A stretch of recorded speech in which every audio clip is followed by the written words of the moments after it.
Hello, Podium Club. I'm here to give you guys a brief update of what's going on, and try to talk not only about racing and wrapping up the season. Speak a little bit about the spring and forward thinking. I apologize for my sterile background. I'm still in the middle of moving, although I'm out of quarantine at the moment.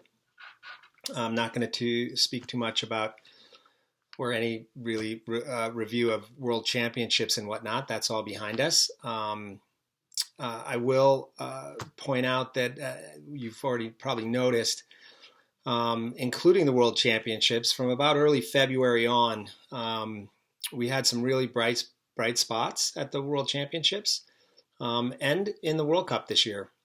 However, it's really clear that the athletes are at the end of their capacity. We had a very difficult time maintaining any peaking with being deployed in Europe as long as we have. The quarantine in Canada has been probably our most impactful challenge of the year.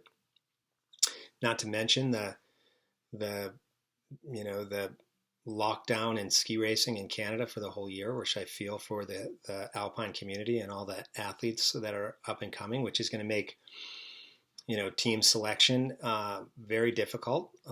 Most likely, I'm getting close to coming up with a finalizing of a strategy to move forward. Most likely, it's going to be a rollover year, not dissimilar what the FIS is doing with FIS points from the 1920 season in terms of trying to maintain people's ranks in a year that they couldn't necessarily race everywhere in the world.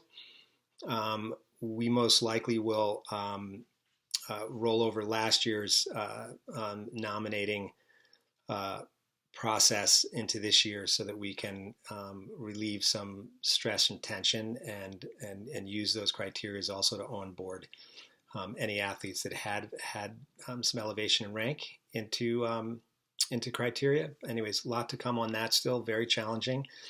As you may or may not have heard, we had a very exciting project scheduled in Kimberley in early April, where after the resort closed, their last day is Easter Sunday, they were going to open the resort for us, and we're working with all the provinces to bring forward a national championships and some FIS racing and bring our national team home and all of those things. So as you've seen performance flatten, drop, and plummet in some regards on the World Cup due to burnout and the challenges of being overseas so long with no real break, we're definitely learning about the impacts and added challenges emotionally and mentally that are far exceed the rigors of fitness and competitive readiness with technical and tactical components of what we do. And that's really cost us this year, which again makes it hard to really push performance benchmarks in such a crazy year. So we're trying to navigate these tricky waters and move forward. I'm in the midst of working on the Podium plan and submission for government funding, which is no simple task, especially in March when the season's still working and we're still inundated with operational business and not able to do a thorough debrief. We have to go through this process in a summary fashion, and then we'll have our more of a deep dive with staff and whatnot in late April, finalize the plan, be able to plan more to real budget levels and make the intricate adjustments needed, and then roll into May and the new fiscal and the new season with current activities planned around Whistler, Calgary, and Ontario for conditioning, testing, orientation, team building, and those types of things. And again, everything is very up in the air, but probably our first on snow opportunity in the next preparation period will be again overseas in July in Zermatt and Saas-Fee, Switzerland.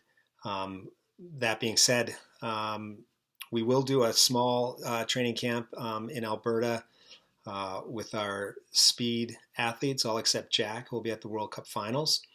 So that is happening. They've been able to manage themselves with breaks and whatnot a little bit better than the tech guys and the women's team in general. They've been struggling. So those are the things we're faced with. We're still seeing some good highlights. We saw some best ever personal performances from Ali Nuhlmeier up in Åre, Sweden, in slalom. Both events over the 2 days, she did really well. Laurence Saint-Germain kind of held her own, so to speak, but she's been struggling in a bit of a decline in her trajectory, as well as Erin Malinsky. Ali Nuhlmeier was back at the NCAAs. Canada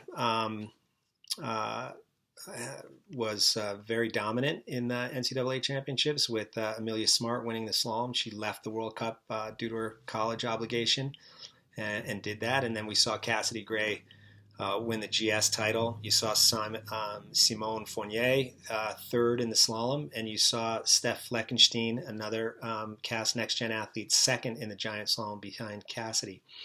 And also Justine Clemay was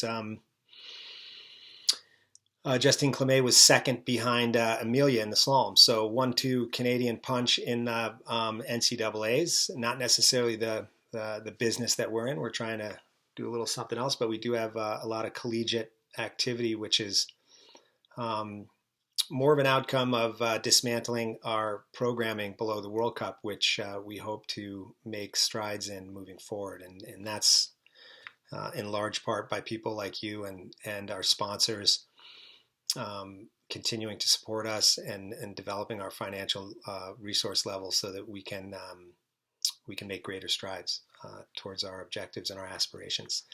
And I can't thank you all enough for everything that you do.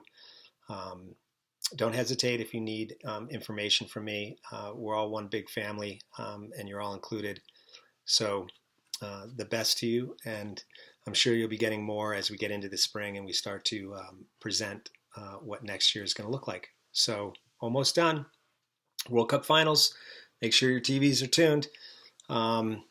We have some exciting stuff going on with Michelle Gagnon in the speed events on the women's side, and Erin and Laurence in slalom, and Jack Crawford in Super G, as well as Eric Reed in GS. And whether you're aware of it or not, it requires a top 25 world rank in the World Cup standings to qualify for the finals. That's why it's such a reduced participation. And we'll get through this. Hopefully a few bright hits, what we need to position ourselves for next year in those critical ranks. And off we go into the Olympic year. So exciting stuff. Again, thank you for your help. Talk soon.